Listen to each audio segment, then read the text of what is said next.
శ్రీమాత్రే నమః. అమ్మతో ప్రయాణానికి స్వాగతం. అందరికీ అమ్మవారి ఆశీస్సులుండాలని మనస్ఫూర్తిగా ఆ తల్లిని వేడుకుంటూ, ఈరోజు అమలక ఏకాదశి.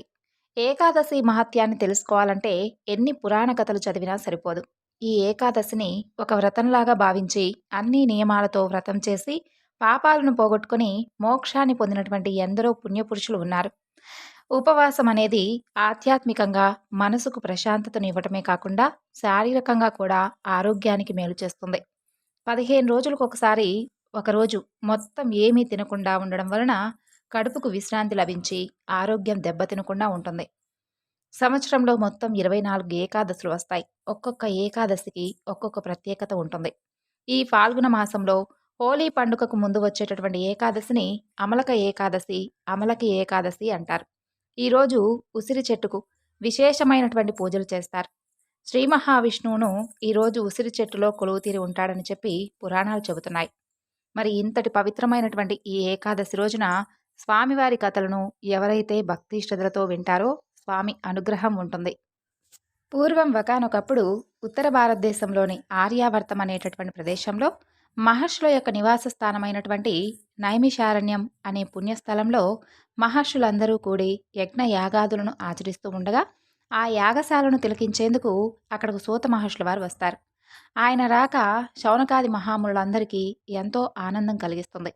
ఎందుకంటే ఆయన సకల శాస్త్ర కోవిదుడు, వేదాలను 4 అధ్యయనం చేసినటువంటి వేద విద్వాంసుడు, సకల పురాణ ప్రవచనాలను చేసేటటువంటి గొప్ప పురాణ పండితుడు. కాబట్టి ఆయన రాక వారందరికీ ఎంతో సంతోషదాయకంగా ఉంది. ఇక వారందరూ ఆయనకు అతిథి మర్యాదలు చేస్తారు.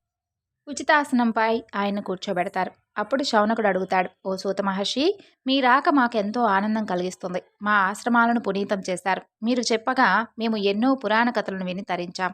ఈ యాగ సమయంలో మీరు 3 లోకాలలో ప్రసిద్ధి చెందినది, సర్వ పాపాలను శమింపచేసేది, సర్వకామ ఫలప్రదమైనటువంటి వ్రతం గురించి చెప్పమని చెప్పి ప్రార్థిస్తాడు. అప్పుడు సూత మహర్షి, ఓ ముని పుంగవులారా, మీరు అడగడం నేను చెప్పకపోవడం ఉంటుందా? పూర్వం నారద మహర్షి సనక మహర్షిని ఇదే ప్రశ్న గురించి అడిగాడు. అప్పుడు సనక మహర్షి చెప్పినటువంటి వ్రతం గురించి మీకు చెబుతున్నాను, సావధానంగా వినండి. ఏకాదశి వ్రతాన్ని మించినటువంటి వ్రతం వేరొకటి లేదు. ముల్లోకాలలోనూ ప్రసిద్ధి పొందినది, సర్వ పాపాలను పోగొట్టేది ఈ ఏకాదశి వ్రతం. ఈ ఏకాదశి వ్రతం యొక్క మహత్యాన్ని తెలిపేటటువంటి కథలను ఇప్పుడు మీకు చెప్పబోతున్నాను. కాబట్టి కడు శ్రద్ధతో ఆలకించండి అంటూ ఈ విధంగా చెప్తాడు సూత మహర్షుల వారు. పూర్వం ఒకానొకప్పుడు సత్యవ్రతుడనేటటువంటి మహారాజు కాశ్మీర దేశాన్ని పరిపాలిస్తూ ఉండేవాడు. అతను తన పేరుకు తగిన విధంగా అతని రాజ్యంలో ధర్మబద్ధంగా ప్రజలందరూ కూడా సుఖ సంతోషాలతో జీవిస్తూ ఉండేవారు. పరలోక సౌఖ్యం కోసం దేవతారాధన ముఖ్యమని తెలుసుకున్నటువంటి సత్యవ్రతుడు ఏకాదశి రోజున ఉపవాసం చేస్తూ ఉండేవాడు. ఆ సమయంలో అతని మనసున ఒక ఆలోచన పుడుతుంది. అదేమిటి అంటే, నా నా యొక్క రాజ్యంలోని ప్రజలందరూ కూడా ఇహలోక సౌఖ్యాలను అనుభవిస్తూ ఉన్నారు. కానీ పరలోక సౌఖ్యం కూడా వారు పొందాలి అంటే నేనొక్కడనే ఈ ఏకాదశి వ్రతాన్ని ఆచరిస్తే సరిపోదు. వారి చేత కూడా ఈ వ్రతాన్ని ఆచరింపచేయాలి అని చెప్పి అనుకుంటాడు. ఆ విధంగా అనుకుంటూ ఉండగా సాక్షాత్తు ఆ శ్రీహరే సత్యవ్రతుని ఎదుట సాక్షాత్కరిస్తాడు. సత్యవ్రతుడు శ్రీహరికి సాష్టాంగ ప్రణామాలను ఆచరించి వేదోక్త మంత్రాలతో పరిపరి విధాలుగా స్వామిని స్తుతిస్తాడు. స్తుతించి ఈ విధంగా అంటాడు, ఓ విశ్వరూప, జగన్నాథ, నీ దర్శన భాగ్యం నాకు కలిగింది స్వామి. నా జన్మ ధన్యమైంది. నేను చేసినటువంటి వ్రతాలన్నీ కూడా ఫలించాయి. అందుకే మీ దర్శన భాగ్యం నాకు కలిగింది. తమ ప్రజలకు కూడా మోక్షాన్ని లభించేటటువంటి ఉపాయాన్ని చెప్పండి అంటూ ప్రార్థిస్తాడు సత్యవ్రతుడు. అప్పుడు ఆ మాటలన్నీ ఆలకిస్తున్నటువంటి శ్రీహరి చిరుమందహాసం చేస్తూ, రాజా, నీలాంటి ధర్మాత్ములు చాలా అరుదుగా ఉంటారు. నీ రాజ్యంలోని ప్రజలందరి శ్రేయస్సు కోరుతున్నటువంటి నీవు నిజంగా ఎంతటి ధర్మాత్ముడవో నాకిప్పుడు బాగా తెలుస్తుంది. ఓ మహారాజా, ఇహపర సౌఖ్యాలను నువ్వు పొందాలి అంటే ఏకాదశి వ్రతాన్ని ఆచరించాలి. ఈ విధంగా సంవత్సరంలో వచ్చేటటువంటి 24 ఏకాదశి తిథుల రోజు పూర్తిగా ఉపవాసం ఉండాలి. దశమి రోజు రాత్రి, ద్వాదశి రోజు రాత్రిపూట కూడా ఉపవాసం ఉండాలి. శ్రీ లక్ష్మీ సహితంగా నన్ను పూజించాలి. ఏకాదశి తిథి రాత్రి జాగరణ చెయ్యాలి. ద్వాదశి రోజు నిత్య కర్మలను అనుష్ఠించి తిరిగి నన్ను పూజించి బ్రాహ్మణులకు భోజనం పెట్టి ద్వాదశి గడియలు వెళ్ళిపోకుండా బంధుమిత్రులతో నువ్వు భోజనం చెయ్యాలి. నీ ప్రజల చేత కూడా ఇదే విధంగా ఆచరింపచేయి. అప్పుడు నీ ప్రజలందరికీ కూడా ఇహపర సౌఖ్యాలు కలిగి తుదకు నా సాయుధ్యాన్ని పొందుతారు అని చెప్పి శ్రీహరి అంతర్ధానమవుతాడు. ఆ విధంగా స్వామివారు చెప్పినటువంటి మాటలన్నీ కూడా ఆలకించినటువంటి సత్యవ్రతుడు ఆ మరునాడే తన రాజ్యంలోని ప్రజలందరికీ కూడా ఈ విషయం గురించి తెలియజేసి వారి చేత కూడా ఈ ఏకాదశి వ్రతాన్ని ఆచరింప చెయ్యాలి అని చెప్పి చాటింపు వేయిస్తాడు. ఇక రాజుగారి ఆజ్ఞను పాటించి ఆ దేశంలోని ప్రజలందరూ కూడా బ్రాహ్మణోత్తములను పిలిపించి సంతోషంగా ఏకాదశి వ్రతాన్ని ఆచరిస్తారు. లక్ష్మీనారాయణుల కృపా కటాక్ష వీక్షణం వలన ఆ దేశం మొత్తం సుభిక్షంగా ఉండి పాడి పంటలతో సిరి సంపదలతో వైభవోపేతంగా ప్రజలందరూ కూడా సుఖంగా ఉండసాగారు. ఇక ఈ విషయం గురించి దేవేంద్రుడైనటువంటి ఇంద్రుడికి ఆ విషయం తెలుస్తుంది. ప్రజలందరూ కూడా ఈ విధంగా ఏకాదశి వ్రతం చేయడం వలన వారు ధర్మాత్ములై పుణ్యాన్ని సంపాదించుకొని స్వర్గాన్ని చేరుకుంటారు. అప్పుడు వారు నా ఇంద్ర పదవికి పోటీ పడేటటువంటి అవకాశం ఉండవచ్చు అని చెప్పి భావించి ఆ కాశ్మీర దేశరాజైనటువంటి సత్యవ్రతుని చేత ఈ వ్రతాన్ని ఆచరించకుండా చేస్తే ఆ దేశంలోని ప్రజలందరూ కూడా ఆచరించరు కదా అని చెప్పి ఒక ఉపాయాన్ని ఆలోచిస్తాడు ఇంద్రుడు. అలా ఆలోచించడం ఆలస్యం. వెంటనే మరునాడు అప్సరస అయినటువంటి కన్య మాలినిని పిలిపిస్తాడు. దేవేంద్రుని ఎదుట మాలిని నిలిచి ఆయనకు నమస్కరించగా, ఓ మాలిని, నీవు భూలోకానికి వెళ్ళి ఆ సత్యవ్రత మహారాజును నీ అందచందాలతో మోహింపచేసి అతన్ని ఈ ఏకాదశి వ్రతాన్ని ఆచరించకుండా చెయ్యాలి అని చెప్పి ఆజ్ఞాపిస్తాడు. అలా ఒకనాడు సత్యవ్రత మహారాజు నిండు సభలో కొలువుతీరి ఉండగా అరణ్య ప్రాంతంలో నివసించేటటువంటి ప్రజలందరూ కూడా మహారాజు దగ్గరకు వచ్చి, ఓ మహారాజా, అడవిలో నుండి క్రూర మృగాలు వచ్చి మనుషులను పశువులను చంపి వాటి కడుపు నింపుకుంటున్నాయి. అక్కడ ప్రజలందరూ కూడా ప్రాణాలు అరచేతిలో పెట్టుకుని భయపడుతూ జీవిస్తున్నాం. ఆ క్రూర మృగాల నుండి మాకు మీరే రక్షణ కల్పించాలి అంటూ ప్రార్థిస్తారు. అప్పుడు వారి మాటలు విన్నటువంటి సత్యవ్రతుడు చెలించిపోతాడు.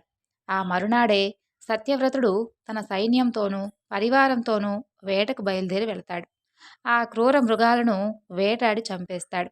ఆ విధంగా రాత్రి సమయం అయినందువలన అక్కడే గుడారాలు వేసుకొని ఆ రాత్రి గడపాలని చెప్పి నిశ్చయించుకుంటాడు. ఆ విధంగా ఒక స్త్రీ దీనాతి దీనంగా ఏడుస్తూ ఉన్నట్లుగా మహారాజుకు వినిపిస్తుంది. వెంటనే కొందరు సైనికులను పంపించి ఆ ఏడుస్తూ ఉన్నటువంటి స్త్రీ ఎవరో చూసి రమ్మని చెప్పి చూసి ఆమెను నా దగ్గరకు తీసుకుని రండి అంటూ ఆజ్ఞాపిస్తాడు. ఇక సైనికులందరూ వెళ్ళి ఆ స్త్రీని తీసుకుని వచ్చి మహారాజు గారి ఎదుట నిలుపుతారు. సత్యవ్రతుడు ఆమెను చూస్తాడు. ఆమె ఎంతో సౌందర్యంగా ఉంటుంది. ఆమెకు ఏ కష్టం వచ్చినా తప్పకుండా తీర్చాలి అని చెప్పి భావిస్తాడు సత్యవ్రతుడు. ఆమెను చూసి, ఓ సుందరి, ఎవరు నీవు? ఎందుకిలా ఏడుస్తున్నావు? నీకు వచ్చినటువంటి ఆపద ఏమిటి? ఈ సమయంలో నువ్వు ఒంటరిగా ఏం చేస్తున్నావు? నీకేం సహాయం కావాలైనా సరే తప్పకుండా నేను చేస్తాను, చెప్పమని అడుగుతాడు. అప్పుడు ఆ సుందరి, మహారాజా, నాకు తల్లిదండ్రులు లేరు. నా అన్న ధనానికి ఆశపడి ఒక అయోగ్యుడైనటువంటి వాడికి నన్ను అమ్మేశాడు. వాడి బారి నుండి భయపడటం కోసం ఎవ్వరికీ తెలియకుండా ఇంట్లో నుండి పారిపోయి ఇదిగో ఈ అడవిలోకి వచ్చేశాను. ఈ విధంగా వాడి బారి నుండి బయటపడటం కోసం నాకే తెలియకుండా ఈ అరణ్య మార్గంలోకి ప్రవేశించాను. నాకు ఇక్కడ చాలా భయంగా ఉంది. నాకు కనీసం దిక్కు కూడా ఎవరూ లేరు. నన్ను కరుణించేటటువంటి నాథుడు కూడా లేడు. నాకు మంచి జీవితాన్ని ప్రసాదించమని చెప్పి దీనాతి దీనంగా మహారాజుని వేడుకుంటుంది. ఇక మహారాజు ఆ సుందరి చెప్పినటువంటి మాటలన్నీ ఆలకించి ఆమె మాటలకు కరిగిపోతాడు. భయపడవద్దని చెప్పి తనతో పాటే తన రాజధానికి తీసుకుని వస్తాడు. ఆమె అందచందాలకు ముగ్ధుడై ఆమెను వివాహం చేసుకుంటాడు. ఇక సత్యవ్రతుని పెద్ద భార్య అయినటువంటి భార్గవీదేవికి 10 ఏళ్ల కొడుకు ఉంటాడు. అతను గురుకులంలో విద్యను అభ్యసిస్తూ ఉంటాడు. మాలిని ఎప్పుడూ కూడా భర్తను లెక్క చేయకుండా తన మాట ప్రకారమే నడుచుకునే విధంగా మూర్ఖత్వంతో పంతాలకు పోతూ ఉండేది. రాజు సామాన్య విషయాలను కూడా పట్టించుకోకుండా ఆ చిన్నరాణి మాటే విని నడుచుకుంటూ ఉండేవాడు. అలా ఉత్థాన ఏకాదశి మహాపవిత్రమైనటువంటి పర్వదినం వస్తుంది. ఆ రోజున ఏకాదశి వ్రతం చేయడానికి ఉపవాసం, జాగరణ, లక్ష్మీనారాయణుల పూజలు చేసేందుకు అందరూ సిద్ధమవుతూ ఉంటారు. చిన్నరాణి అయినటువంటి మాలిని తన జన్మదినోత్సవం అని చెప్పి సత్యవ్రత మహారాజుకు కబురు పంపిస్తుంది. ఆ రోజు ఉత్సవం, విందు భోజనాలతో వినోదంగా జరగాలి. ఆ వేడుకలో రాజుగారు కూడా తప్పకుండా పాల్గొని ఆనందించాలి అని చెప్పి కబురు వస్తుంది.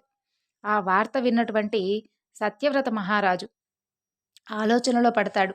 అయ్యో! ఒకవైపు లక్ష్మీనారాయణులకు అభిషేకార్చనలకు సిద్ధమయ్యే వేళ, ఇప్పుడు ఈ వ్రతం మానడానికి అసలు ఏ విధంగా చెయ్యాలా అంటూ అతని మనసు ఒప్పుకోవడం లేదు. ఆ సమయంలో అసలు విందులు, వినోదాలేమిటి? తన రాజ్యంలోని ప్రజలందరి చేత ఏకాదశి ఉపవాసాలు, వ్రతాలు చేయిస్తూ తానే ఆ నియమం తప్పితే ప్రజలలో గౌరవ మర్యాదల గురించి ఏమిటి మాట?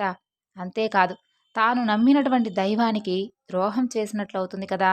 ఈ విధంగా ఆలోచనలతో ఆ రాజు సతమతమవుతూ ఉంటాడు. ఇక రాజు చిన్నరాణి మాలిని గృహానికి వెళతాడు. ఎలాగైనా ఈ వ్రతాచరణకు శతవిధాలా ప్రయత్నిస్తాడు. ఆమె తన విందు భోజనాలు, వినోదాలు మానడానికి వీలు లేదని చెప్పి చెప్తుంది. తనతో పాటే మహారాజు సత్యవ్రతుడు కూడా ఉండాలని చెప్పి మూర్ఖంగా మొండి పట్టు పడుతుంది. ఇక చివరికి సత్యవ్రతుడు నా భార్యాపుత్రులనైనా వదులుకుంటానేమో కానీ ఈ వ్రతం మాత్రం ఎట్టి పరిస్థితుల్లోనూ వదులుకోను మాలిని అంటూ ఖచ్చితంగా తెగేసి చెప్తాడు. అప్పుడు మాలిని ఇలా అంటుంది, అవునా, మరైతే నీ మాట ప్రకారంగానే ఇప్పుడు నువ్వు చెప్పిన విధంగానే నీ పెద్ద భార్యను, నీ కొడుకును బలి ఇచ్చి ఆ తరువాత నీ భక్తిని నిరూపించుకో, మాట తప్పకు అంటూ రాజును నిలదీస్తుంది. అప్పుడు రాజు ఆడినటువంటి మాటను తప్పలేక ఏకాదశి వ్రతాన్ని మానలేక తన పెద్ద భార్యను, కొడుకును బలివ్వడానికి సిద్ధపడతాడు.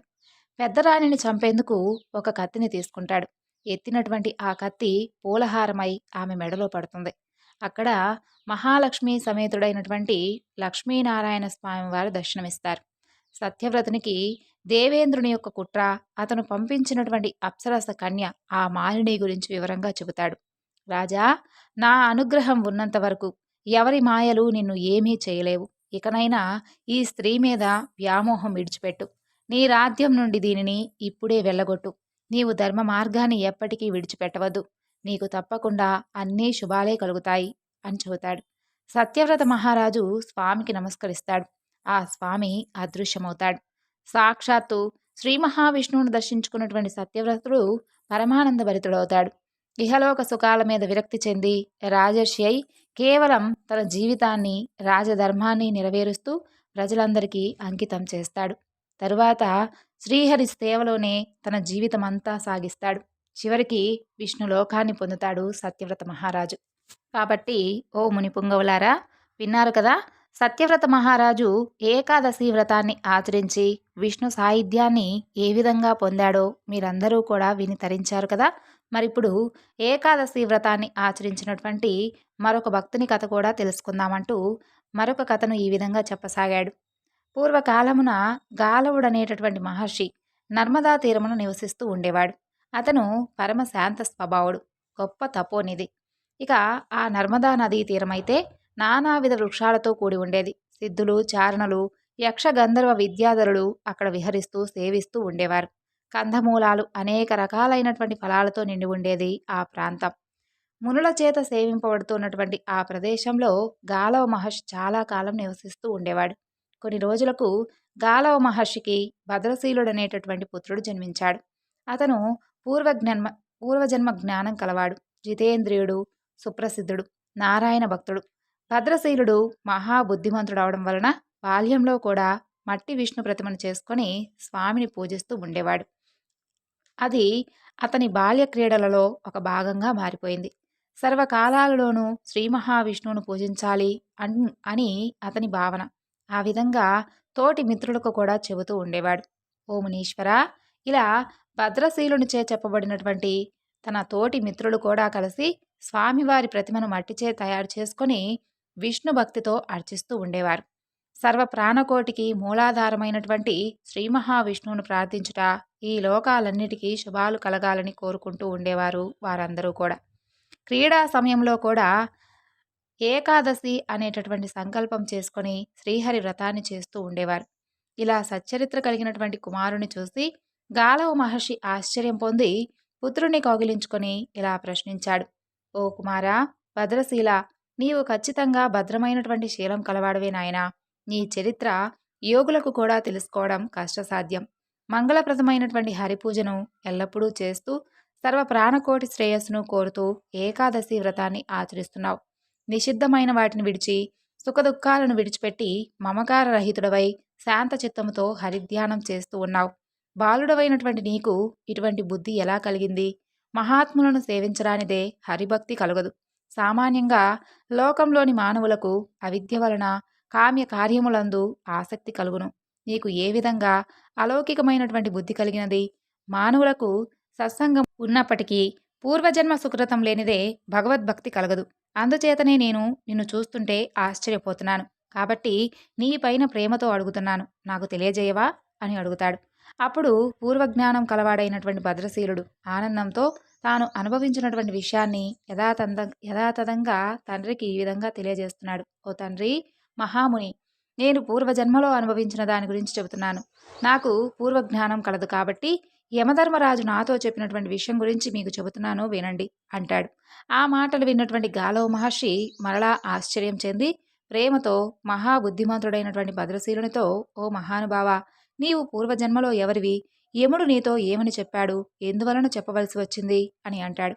అప్పుడు భద్రశీలుడు, ఓ తండ్రి, నేను పూర్వం చంద్రవంశపు రాజును. నా పేరు ధర్మకీర్తి. నా గురువులు దత్తాత్రేయ మహర్షివారు. 9000 సంవత్సరాలు రాజ్య పరిపాలన చేశాను. ఐశ్వర్య మదంతో, పాషాండ జనుల స్నేహంతో పాషాండ ఆచారాలను పాటిస్తూ ఉండేవాడిని. మొదట చాలా పుణ్యకార్యాలను ఆచరించి పుణ్యం సంపాదించుకున్నాను. కానీ పాషాండులచే బాధింపబడినటువంటి నేను వేద మార్గాన్ని విడిచిపెట్టాను. ఎన్నో యజ్ఞాలను కూడా నాశనం చేశాను. నేను అధర్మాన్ని అనుసరించడం వలన నా దేశ ప్రజలు కూడా ఎప్పుడూ అధర్మమునే ఆచరిస్తూ ఉండేవారు. అలా వారి అధర్మము నుండి 6వ వంతు భాగం నాకు దక్కింది. ఈ విధంగా పాపాలను చేసిన వ్యసనపరుడైనటువంటి నేను వేట యందు ఆసక్తి కలిగి ఒకనాడు అడవికి వెళ్ళాను. నేను నా సైన్యంతో కూడి అడవిలో చాలా మృగాలను వేటాడి చంపేశాను. ఆకలి దప్పికలు కలగడంతో రేవా నది అనే తీరానికి చేరుకున్నాను. సూర్య తాపానికి గురై నేను రేవా నదిలో స్నానం చేశాను. కానీ నా వెంట అప్పుడు నాతో పాటు వచ్చినటువంటి సైన్యం రాలేదు. ఒక్కడినే సైన్యం లేక ఆకలి దప్పికలతో బాధ పొందుతూ ఆ నదీ తీరవాసులను కలిశాను. సాయంకాలం వారు ఏకాదశి వ్రతాన్ని ఆచరిస్తూ ఉన్నటువంటి వారిని చూశాను. ఒంటరినైనటువంటి నేను వారితో కలిసి నిరాహారంగా ఉన్నాను. వారితోనే జాగరణ చేశాను. బడలిక చేత, ఆకలి దప్పికల చేత పీడింపబడినటువంటి నేను జాగరణం చివర ప్రాతకాలంలో మరణించాను. అప్పుడు పెద్ద పెద్ద కోరలు కలిగినటువంటి భయంకరులైనటువంటి యమభటులు నన్ను బహు కష్టతరమైనటువంటి మార్గంలో యముడి సన్నిధికి చేర్చారు. అక్కడ యమధర్మరాజును చూశాను. అప్పుడు యమధర్మరాజు చిత్రగుప్తుని పిలిచి ఇతని చరిత్రను, దానికి అమలుపరచవలసినటువంటి శిక్షను వివరించమని అడిగాడు. అప్పుడు చిత్రగుప్తుడు ఈ విధంగా పలికాడు. ఓ ధర్మరాజా, ఇతను నిజంగా పాపాత్ముడే. ఎన్నో పాపాలను చేశాడు. అయినప్పటికీ ఏకాదశి తిథి రోజున నిరాహారంగా ఉంటే పాపాలన్నీ తొలగిపోతాయి కదా. మరితను వేట కోసమై బయలుదేరి అడవికి వెళ్ళాడు. ఏకాదశి తిథి రోజున రేవా నదిలో స్నానమాచరించి నదీ తీరంలో చక్కగా నిరాహారంగా ఉండి జాగరణం కూడా చేశాడు. కాబట్టి ఇతనికి ఉన్నటువంటి పాపాలన్నీ నశించిపోయాయి మహారాజా. ఇది ఏకాదశి ప్రభావం వల్ల జరిగింది అని చెబుతాడు. ఆ మాటలన్నీ ఆలకించినటువంటి యమధర్మరాజు వినయంతో నాకు నమస్కరించాడు. నన్ను పూజించాడు. భటులను పిలిచి వారితో ఇలా పలికాడు. ఓ యమదూతలారా, నా మాటలను వినండి. మీకు హితములను చెబుతున్నాను. ధర్మ మార్గంలో నడుచుకునే మానవులను నా దగ్గరకు అస్సలు తీసుకురాకండి. విష్ణు పూజ చేసేవారిని, భక్తులను, కృతజ్ఞులను, ఏకాదశి వ్రతాన్ని ఆచరించేవారిని, జితేంద్రియులను, నారాయణ, అచ్యుత, హరి నాకు రక్షకుడు కమ్ము అంటూ ఎప్పుడూ ఎవరైతే స్మరిస్తూ ఉంటారో వారిని, శాంతులను త్వరగా విడిచిపెట్టండి. నారాయణ, అచ్యుత, హరి, జనార్దన, కృష్ణ, విష్ణు, పద్మేశ, పద్మజ, శివశంకర అంటూ ఎల్లప్పుడూ పలుకుతూ లోకహితాన్ని కోరే ప్రశాంతులను దూరం నుండే విడిచిపెట్టండి. వారికి ఎలాంటి శిక్షలు ఉండవు. అన్ని కర్మలను నారాయణుడికే అర్పించేవారిని, హరిభక్తి గలవారిని, స్వధర్మ ఆచార మార్గాన్ని ఆచరించేవారిని, గురుసేవకులను, సత్పాత్ర దానం చేయవారును, దీనపాలకులను, హరినామ పరాయణులను విడిచిపెట్టండి. పాషాణులతో స్నేహం లేని వారిని, బ్రాహ్మణ భక్తి కలవారిని, సత్సంగమందు ఆసక్తి కలవారిని, అతిథి పూజ సలుపువారిని, శివ విష్ణువుల యందు సమభావం కలవారిని, జనోపకారం చేస్తూ హరికథామృతాన్ని సేవిస్తూ ఉండేవారిని విడిచిపెట్టండి. నారాయణ స్మరణ చేయువారితో కలియని వారిని, ప్రజలను ఎప్పుడూ ద్వేషిస్తూ ఉండేవారిని, జనులను నాశనం చేసేవారిని, అపరాధాలు చేసేవారిని, ఏకాదశి వ్రతం చేయని వారిని, ఉగ్ర స్వభావులను, లోకోపవాద నిరతుల్ని, పరులను నిందించేవారిని, గ్రామమును నాశనం చేసేవారిని, ఉత్తములను ద్వేషించేవారిని, బ్రాహ్మణ ధనాన్ని ఆశించేవారిని, విష్ణువునందు ఇష్టత లేనివారిని, మూర్ఖులను పాపాలు చేసేవారిని నా వద్దకు తీసుకురండి అంటూ యమధర్మరాజు పలికినటువంటి మాటలన్నీ విని నేను చేసినటువంటి పాపకర్మలను తలుచుకొని చాలా బాధపడ్డాను. పాపాలను తలుచుకొని పశ్చాత్తాపం చెందడం వలన, సద్ధర్మాలను వినడం వలన అప్పుడే నాకున్నటువంటి పాపాలన్నీ పూర్తిగా నశించిపోయాయి. ఇలా పాపరాహిత్యం పొంది హరి సారూప్యాన్ని పొంది ఉన్నటువంటి నాకు ధర్మరాజే సాక్షాత్తు నమస్కరించాడు. అప్పుడు యమదూతలు భయంతో వణుకుతూ యమధర్మరాజు చెప్పినటువంటి ధర్మాన్ని విశ్వసించారు. ఆ తరువాత యమధర్మరాజు నన్ను సన్మానించి 100 దివ్య విమానాలతో శ్రీ మహావిష్ణువు యొక్క పరమపదానికి పంపించాడు. నేను చేసినటువంటి ఆ ఏకాదశి ఉపవాసం, జాగరం వలన విష్ణులోకాన్ని పొందాను. కల్పకోటి సహస్రములు, కల్పకోటి శతములు విష్ణులోకమునందు ఉండిపోయాను. తరువాత ఇంద్రలోకానికి వచ్చాను. అక్కడ కూడా దేవతలందరి చేత పూజలందుకుంటూ కల్పకోటి సహస్రములు, కల్పకోటి శతములు అన్ని భోగాలతో అక్కడే నివసించాను. ఆ తరువాత భూలోకానికి వచ్చాను. ఇక్కడ కూడా విష్ణు భక్తులైనటువంటి మీ వంశంలోనే పుట్టాను. పూర్వజన్మ జ్ఞానం చేత ఈ విషయాలన్నీ తెలుసుకున్నాను తండ్రి. కాబట్టే నా తోటి బాలుడితో కలిసి విష్ణు పూజా ప్రయత్నం చేస్తూ ఉంటున్నాను. మొదట నేను ఆచరించినది ఏకాదశి వ్రతమని నాకు కూడా తెలియదు. పూర్వజన్మ జ్ఞానంచే ఇప్పుడే నాకది తెలిసింది. నాకు తెలియకుండా చేసినటువంటి ఏకాదశి ఉపవాసం, జాగరణకే అంతటి ఫలం కలిగినందువలన భక్తితో ఏకాదశి వ్రతాన్ని చేసేవారికి కలిగేటటువంటి ఫలమును ఇంత అని ఏం చెప్పగలం తండ్రి?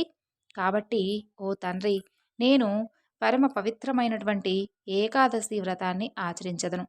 పరమపదాన్ని కోరి నిత్యము కూడా శ్రీ మహావిష్ణువు యొక్క పూజను చేస్తాను. శ్రద్ధతో ఏకాదశి వ్రతాన్ని ఆచరించేవారు పరమానందదాయకమైనటువంటి విష్ణు సాన్నిధ్యాన్ని పొందుతారు అంటూ భద్రశీలుని మాటలను విని గాలవ మహర్షి పరమానందభరితుడవుతాడు. విష్ణుభక్తి పరాయణుడైనటువంటి నీవు నా వంశంలో పుట్టావు కాబట్టి నా వంశం మొత్తం కూడా ధన్యమైంది నాయనా. అసలు నా జన్మ కూడా ధన్యమైందని చెప్పి సంతోషించి గాలవ మహర్షి తన పుత్రుడికి విధి విధానంగా హరిపూజా విధానం గురించి తెలియజేస్తాడు. అంటూ సనక మహర్షి నారద వారికి చెప్పింది సూత మహర్షుల వారు శౌనకాది మహామునులందరికీ కూడా ఈ యొక్క ఏకాదశి వ్రత కథ గురించి సవివరంగా తెలియజేస్తాడు. మరి ఈ ఏకాదశి రోజున స్వామివారి కథలను విన్నారు కదండి. ఆ స్వామి అనుగ్రహం మనపై కూడా ఎప్పుడూ ఉండాలని మరొకసారి వేడుకుంటూ ఈ వివరణను ఇంతటితో ముగిస్తున్నాను. సర్వం శ్రీ లలితార్పణమస్తు. స్వస్తి.